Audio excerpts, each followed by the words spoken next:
After the federal and non-federal characters of India, let us proceed towards learning about the Union Parliament. So the Union Parliament, as you have studied earlier, you are very well aware that it comprises of Lok Sabha and Rajya Sabha, hence it is also called bicameral legislature. And here we are adding President of India is also part of Parliament of India. As Lok Sabha and Rajya Sabha involves in lawmaking, we can include them in Parliament. But how come President is included in Parliament of India? The reason for including President of India in Parliament is, or Union Legislature is, it is only after the signature of the President, the bills passed by Lok Sabha and Rajya Sabha becomes law. In this way, the president is part of Parliament of India, and that doesn't mean that he will go and attend the parliament and involve in the lawmaking process there. He is just a signatory authority, and thus President, Lok Sabha, and Rajya Sabha are included in the parliament. And the parliament.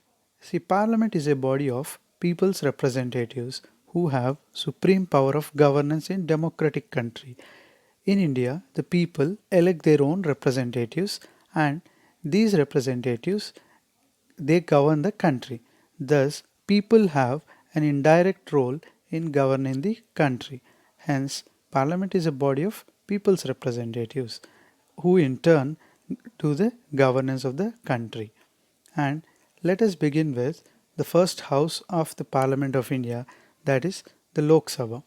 The name itself suggests that Lok is nothing but the people in Hindi. Sabha means it's a house. So it is house of people, and the members of this house are directly elected by people. That means people vote directly and they will elect the representatives. All the members of Lok Sabha are directly elected by people. And proceeding towards the term of Lok Sabha.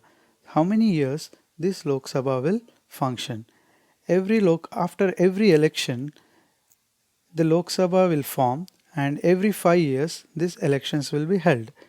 And until and unless the Lok Sabha is dissolved, it will function for the complete period of 5 years. And what do you mean by dissolving of Lok Sabha? That means it will lose its validity. So, if a Prime Minister advises the President, then the Lok Sabha can be dissolved. That means the government will stop functioning from that time, and it happens during certain circumstances. Suppose if the government loses majority in the Lok Sabha, then the Prime Minister and his Council of Ministers has to resign and the House is said to be dissolved. And in such circumstances, it no they in certain circumstances the Lok Sabha term can also be extended more than 5 years for a period of up to 1 year. That is, during emergency, the Lok Sabha can be extended for a period of 1 year than its original 5 years. And once this emergency is lifted, then within the period of 6 months, new elections has to be conducted and new Lok Sabha has to be formed. So it can be dissolved much earlier than 5 years, and it also can be extended more than 5 years in specific circumstances with the Prime Minister and President involving in it. The picture in this slide represents the Parliament and its two houses, which is Lok Sabha and Rajya Sabha, and the picture towards your right is the President Bhavan or the Rashtrapati Bhavan. So this altogether comprises the Parliament. So just for your understanding, I'm showing the buildings where the Union Parliament represents. So now let us know about the composition of Lok Sabha. So Lok Sabha consists of not more than 552 members. That means the maximum strength that Lok Sabha can accommodate is 552 members. And among these 552 members, 530 members are allowed to elect from the states. So, and the remaining 22, among which 20 can be elected from union territories and 2 members from Anglo-Indian community. So these two Anglo-Indian community members, if they are not elected, then they can be directly nominated by the president to Lok Sabha. So now in the composition, among the 552 members, 530 members are elected from states and 20 members are elected from union territories and 2 members from Anglo-Indian community. So these Anglo-Indians are people who has their ancestorship with both Britain and India, and these people were being nominated as a practice of tradition in parliamentary system, and only Anglo-Indian community is having this kind of provision in our constitution. And this allotment of members to Lok Sabha is done based on the population of states. So if more the population of the state, they can elect more number of parliament members or Lok Sabha members. For example, if you see the on the basis of population, Uttar Pradesh has maximum number of members in Lok Sabha, like 80 members, and even Maharashtra 48 members. And if you take smaller states like Manipur and Meghalaya, they send only two each, like 2 members from their respective states because the population they have is very less. And the union territory of Delhi sends almost 7 members to Lok Sabha.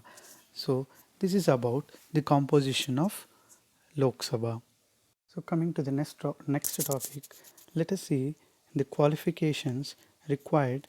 See, in this slide I'm just making side by side both qualification and disqualification so that you can understand them very easily, because they both are opposite to each other. I mean, they both are opposite with terms of the features. So if you take the qualifications, the person who is contesting a Lok Sabha election must be an Indian citizen, and if he is not a member, he should be at least 25 years of age and should have his name in electoral rolls. He should not be an insolvent. Here the word insolvent means, like, if the member who is contesting the election, if he is unable to pay his loans to the bank, then he will be declared as an insolvent. So he must not be an insolvent, or he must not be a person who was unable to pay the loans he has taken from bank. So if he should not be such a place, so that will become his qualification. And he should not hold any office of profit under government. That means he should not be a government employee, or he should not be a government profited person, and he should not be a proclaimed criminal. That means there must not be any charges of criminal records proven against the person who is contesting. And he should not be of unsound mind. That means he should be mentally healthy. And when you come to the disqualifications, it is completely the opposite of the qualifications. Like, he should not hold any office in the profit of government, or if he is of unsound mind, then he will not be allowed to contest the election. Or if he is an undischarged insolvent, that means if he is found guilt of not paying loan to the banks, then he is not allowed to contest the election. And if he is not a citizen of India and acquired foreign citizenship, that means some Indians, they travel and they settle in foreign countries and they acquire the citizenship there, and once they acquire any citizenship outside India, then they will lose the Indian citizenship. So they must and should be citizens of India. And this is a very specific point. The member can also be disqualified on the basis of any law prescribed by Parliament. So in if the person comes under criteria of a law that will disqualify him, then he cannot be contesting the election, or even though he contests, he will be disqualified. And the President and Election Commission decision is final with subject to any of the above disqualifications. So once this matter reaches to the Speaker of Lok Sabha, then through the President, and the President with the advice of Election Commission, they may take decision on whether to disqualify or allow him to contest, or allow him to continue in the position. So this is about the qualifications and disqualifications. So coming to the vacation of seats. So when do you think a member who belongs to Lok Sabha or the other house Rajya Sabha, their position will fall vacant. See, if a member resigns his seat by writing to the speaker or to the chairman, then his seat will fall vacant or his position will fall vacant. That means if he voluntarily gives up his position or his seat by writing to the speaker, only in return to the speaker he should submit, then the seat will fall vacant. The other circumstance is if a member absents from all the meetings for a period of 60 days without the permission of the speaker or the chairman, then he is said to be his position is said to be vacant, as he will come under disqualification. In calculating the period of 60 days for the member who is absent, the speaker will not take into account the days which are adjourned or prorogued. The words adjourned or prorogued means adjourned means a temporary halt to the sessions of the house. Prorogued means it is a long a gap between session to session. So if a house is temporarily adjourned or if it is prorogued, then those days will not be taken into considering the 60 days for a member who is absent. So his 60 days will be calculated exempting those days which are prorogued and adjourned. And the other circumstance is if a member is subjected to disqualification under constitutional terms or acts of parliament. So by chance if a member is suitable for disqualification under some laws made by parliament or under constitutional provisions, his seat will fall vacant. And during sometimes the members from political parties they contest both parliament seat and state assembly seats. At this point of time, if they got elected to both parliament and state assemblies, then they should give up any one of the position to which they got elected. Otherwise, they will not be allowed with both positions. Hence, when they take up any one position, the other position will become vacant. So, this is a condition where another vacation of seat arises. And if a member is disqualified under anti-defection law. See, anti-defection law, the word defection says that having loyalty to the party to which they belong. So, according to anti-defection law, when a member gives up the membership of his party or votes against the direction given by the party to which he belongs, he shall be disqualified. That means if he voluntarily resigns away from his party after getting elected, then his position will fall vacant and he come because of not having loyalty towards the party.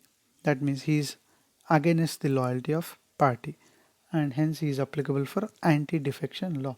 Sometimes the political party from which he got elected will direct him to vote in the parliament as per the rules of the party. But if he does not vote according to the ruling given by his party and if he votes for another political party, then he is considered to be anti-defection. So he is against his party's ruling. So through anti-defection law, he will be disqualified. There is another situation where if 1/3 of members of a political party, if they differ with the ruling given by that party, then anti-defection law will not be applicable to all these 1/3 members because they become majority. And so if majority party members they shift their loyalty to the other party or against the ruling of the party, then anti-defection law is not applicable. So these are all the circumstances during which the seat or the vacation or the seat or position of the members will fall vacant.